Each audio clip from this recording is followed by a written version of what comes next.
الحمد لله رب العالمين والصلاة والسلام على نبينا محمد وعلى آله وصحبه أجمعين أما بعد Зур гынахларның 8-нче төре турында сөйләшеп китербез бүгенге дәресебездә. Зур гынахларның 8-нче төре инде ул хаксыз ятимнәр малын ашау. Монда ятимнәр малын ашау дигәндә генә аларның кулларыннан ризыкларын тартып алып ашау дигән сүз түгел, гомумән аларга каралган акча булсынмы, йорт булсынмы, яки машина булсынмы, менә шуларны инде zulmлык кылып инде үзеңә яздырып, үзеңә тартып алып, яки аларның акчаларын үзеңә алып яту, бөтенесе шушы ятимнәрнең инде малын ашау төренә керә инде. Һәм динебездә, шариатта ятимнәр дип кемгә әйтелә соң? Ятимнәр ул балигатькә җиткәнче әтисе үлә икән, бу балага инде ятим бала дип әйтелә. Мәсәлән, берәр яшь кенә малайның яки кызның инде әтисе үлә икән әле, үлеп китә икән инде, әмма ләкин балигатькә җитмәгән икән, бу инде әнисе булса да моңа ятим дип әйтәләр инде. Һәм ни өчен соң әтисе үлгәч? Чөнки әти кеше безнең ислам динендә, шариатыбызда төп тәэмин итүче, төп яклаучы, төп инде гаиләдә көтүче булып тора инде. Чөнки Пәйгамбер саллаллаху алейһи әйтте, нәрсә диде? Куллукум раин, һәрберегез көтүче диде, һәм һәрберегез үзенең көтүчелеге өчен җавап бирә. Сез дип иратларга инде шушы сүзләрне җиткерде. Шуңа күрә динебез буенча менә бу ират кеше инде гаиләне тәэмин итеп карап торучы булырга тиеш инде. Һәм менә мисаллар китергәндә тормыштан инде бик күп була бит инде, юл фаҗигасында мәсәлән әти-әниләр үлә дә, һәм инде шушы балалары кала. Һәм балалары калгач, буларга әти-әнисеннән инде мирас кала. Шулаймы? Анда йорт булсынмы, машина булсынмы, яки акчалата. Һәм кеше бу ятим баланы инде мәсәлән тәрбиягә ала.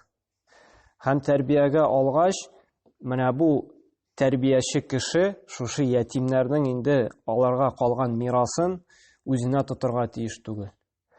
Ул аны инде, әгәр дә ул хәлле гаилә була икән, ул шушы калган мирасны инде саклап, балигатькә җиткәч инде, бу инде балалар үсеп җиткәч инде, начарны яхшыдан аера белә башлагач инде, шушы малны инде аларга тапшырырга тиешләр.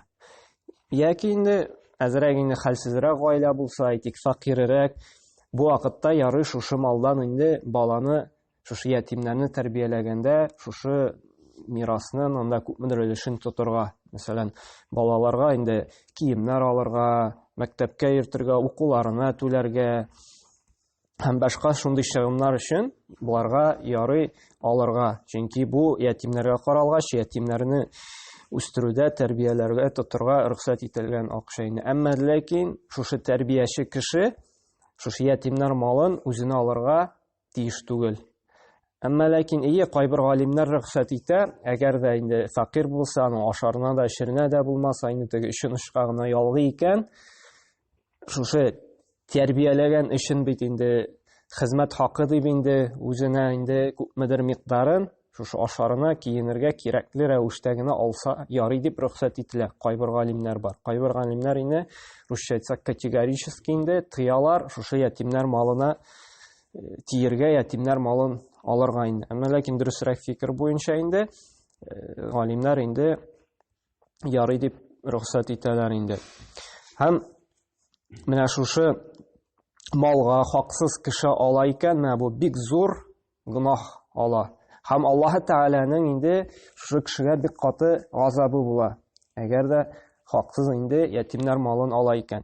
Һәм шулай ук инде мәсәлән берәр гаилә ниятләде икән, ятимнәр йортыннан ятимнәрне тәрбиягә алырга, яки бер баланымы, икенеме инде, бу кешенең калбендә ният булырга тиеш түгел, шушы баланы алып, аның пособиеларын алып, чөнки без беләбез, ятимнәргә пособие каралган инде.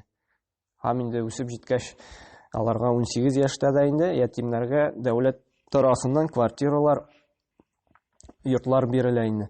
Һәм кешенең калбендә шундый ният булырга тиеш түгел. Ятим баланы алам да, акчасын алып, анда теге хәлемне яхшылатам дип. Менә андый ният булырга тиеш түгел. Чөнки баланы аласы икән тәрбиягә ятимнәр йортыннан, аңа каралган пособиене да син шушы ятим балага гына тотырга тиешсең.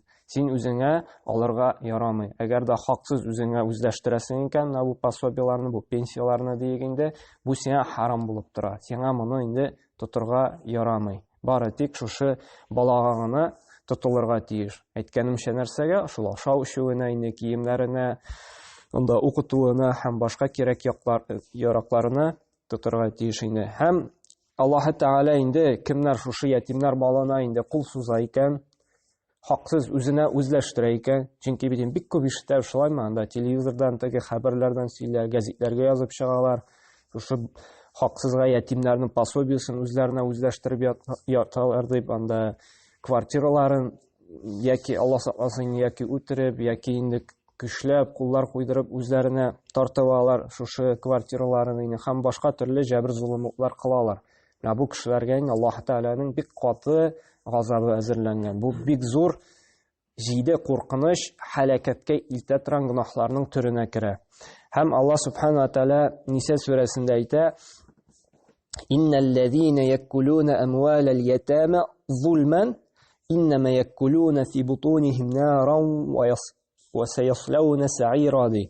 Zulm юлы белән ди, хаксыз ятимнәр малын ашаучыларга ди, алар ди җәһәннәмдә ди, ут ашарлар ди. Аларның эшләрендә ут булыр ди. Беләбез менә, Алла сакласын инде, эшебездә ут яна икән, ул чыдый алмаслык бик каты газап. Әмма ләкин кемнәр шуны ашый икән ди, эшләрендә аларның инде карыннарында шушы ут булачак ди, ут янып торачак ди инде. Шундый каты газап әзерләнгән шундый кешеләргә. Без нәрсә дидек? Аллаһ Тәгалә җәһәннәм белән, ут белән куркыта икән, бу төр гөнаһ, зур гөнаһлар төркеменә керә дидек. Һәм Аллаһ Субхана ва Тәгалә Ан'ам сүрәсендә дә әйтә, 152-нче аятында: "Вала тaqrabu malal yatima illa billati hiya ahsan" ди. Ятимнәрнең малына ди, балигатькә җиткәнче ди, яхшылыктан башка ди, ятимнәрнең малын арттыру ниятеннән тышты инде, якында килмәгез ди инде. Менә монда бу аятта инде әзрәк тукталып китәсе килә. Аллаһ Тәгалә әйтә: "Ятимнәрнең малына ди, балигатькә җиткәнче ди, яхшылыктан башка ятимнең малын арттырудан нияттән тышты, якында килмәгез ди." Менә бу инде ятимнәр малына якында килергә ярамый, иллә дә мәгәр яхшылык белән инде. Мәсәлән, галимнәр әйтә, әгәр дә шушы ятимгә яхшылык теләп инде күпмедер аның акчасын, мәсәлән, сәүдәгә тыгасың икән инде, сәүдәдә инде эшләтәсең икән, әгәр дә син беләсең икән, чынлап торып, менә бу инде сиңа акча китерә икән, теге отышлы сәүдә икән, галимнәр әйтә, шушы сәүдәне инде ярдәм йөзеннән акчасын ярый тотырга дип. Әмма ләкин бөтен кергән керемен шушы ятимгә бирергә тиешсең, һәм инде әз генә күләмен үз хезмәтең өчен алырга ярый ди. Менә бу аяттан инде галимнәр шундый хөкем чыгардылар. Әгәр дә берәрне отышлы сәүдә була икән, шушы ятимнең малын инде ярый шушы сәүдәдә эшләтер өчен. Әмма ләкин алган инде нәрсә керемен дидек, без ятимгә бирергә тиешбез. Иллә дә мәр әз генә инде шушы хезмәт өчен рөхсәт ителә алырга инде. Аннан тыш инде без нәрсә дә Аллаһта якында килмәгез ди ятимнәр малына. Монда Аллаһ Тәгалә кисәтә. Һәм Пәйгамбәр саллаллаһу алейһи ва сәлләм үзенең инде хадисендә әйтте, без аны бик күп кабатладык инде, иҗтәни бу сәбъа мавиқат диде. Ярак булыгыз диде, 7 һәлак итә торган куркыныч гөнаһтан диде. Нәрсә дидек? Аллаһка тиңдәшлек кылу, сихерчелек белән шөгыльләнү, хаксыз кеше үтерү, риба һәм инде менә нәрсә? Шушы инде ятимнәр малын хаксыз, зулымлык белән ашау инде. Һәм менә шушы 7 төр гөнаһның берсенә кергәнгә инде Пәйгамбәр саллаллаһу алейһи ва сәлләм монда якында бармагыз ди шушы төр гөнаһка инде. Һәм шулай Ниса сүрәсенең 2-нче аятында Аллаһ Субхана ва Тәгалә әйтә: "Вату ятама амвалухум ва ла تتبدلوا الخبيث بالطيب ولا تأكلوا أموالهم إلى أموالكم إنه كان حوبا كبيرا" ди. Ятимнәргә ди, малларын ди, бәлигатькә җиткәч тә кайтарып бирегез ди. Без инде мисаллар алганыйк, бәлигатькә җитте икән, әгәр ул яхшыны начардан инде аера икән, без ул вакытта инде шушы аларның малын үзләренә кайтарып бирергә тиешбез инде. Һәм начарны ди, харам юлны ди, яхшы белән алыштырмагыз ди. Ягъни ятимнәргә шушы малларыннан инде начарын биреп, аларның яхшы малларын үзегезгә калдырмагыз ди инде. Чөнки булырга мөмкин, мирас кала ятимнең инде, һәм без инде шушы начар нәрсәләрен генә биреп, мирасның инде яхшыларын үзебезгә калдырырга ярамый. Чөнки Аллаһ Тәала шушы Ниса сүрәсендә моны бездән тыя инде. Һәм ятимнәрнең малын ди, үз малларыгызга кушып ашамагыз ди. Ятимнәрнең малын нәрсә дидек?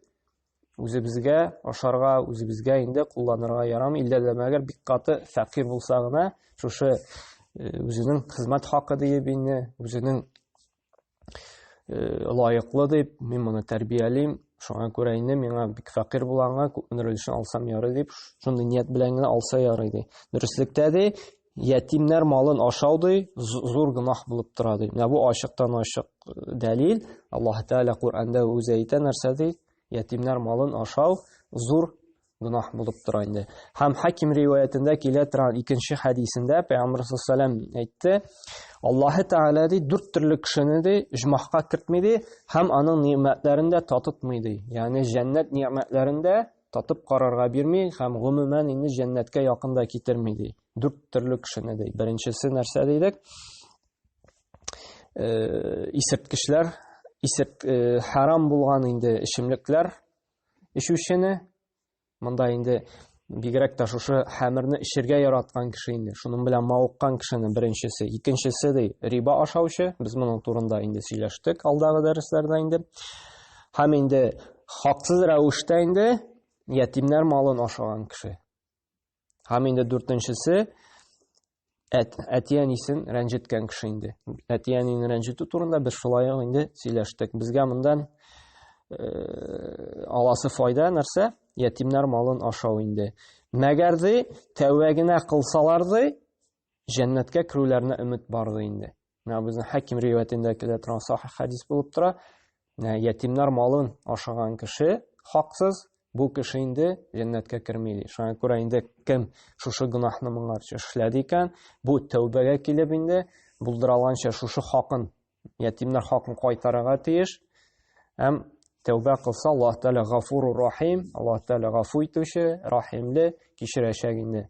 Кем инде шушы аятларны, шушы хәдисләрне ишетте, ятимнәр малына якын килүдән инде сакланырга тиеш инде. Һәм киресенчә инде ятимнәрне тәрбияләү, аларны инде аларга ярдәм итү, һәм гомумән үзеңә, гаиләңә тәрбиягә алу бик әҗерле, бик саваплы амәлләрдән булып тора. Чөнки Пәйгамбәр саллаллаһу кем ятимнәрне тәрбиягә ала диде, ул җәннәттә шушы 2 бармак арасындагы кебек минем янымда булыр. Шушы 2 бармак бит инде безнең бик якын, шулаймы?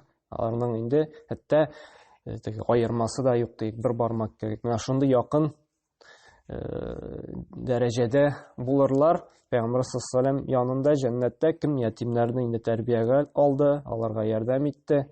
Шуңа күрә инде киресенчә аларга инде кешебездән килгәнчә инде ярдәм итәргә кирәк. Анда мал беләнме, малайым матур сүз беләнме, яки берәр эш беләнме, аларның инде җәбер зулым кылудан инде без сакланырга тиешбез инде. Чөнки аларга карата эшләнгән явызлык, зулымлык мондый кешегә карата эшләнгәнгә караганда аның гынахы күпкә зуррак, күпкә куркынычрак, һәм инде газабы да катырак булачак. Шуңа күрә Аллаһ Субханаһу ва Тәала инде тәүфик хидаят бирсен безгә, ятимнәр хакын үтәргә, аларга инде җәбер зулым кылмаска, һәм инде Аллаһ сакласын инде безнең балаларга ятим булырга, аныкларыбызга Аллаһ Тәала мондый хәүф-хәтерләрдән үзе имин кылсын, мондый авыр сынаулардан безне Аллаһ Тәала үзе сакласын, һәм тәүфик хидаят биреп инде үзен кушканнарын үтәп, тыелганнардан тыелып, җәннәт әһелләреннән булырга насыйп әйләсен. Субханакалла бихамдик, ва ашһаду ан ла илаһа илля анта, ва астагфирука ва атубу илейк.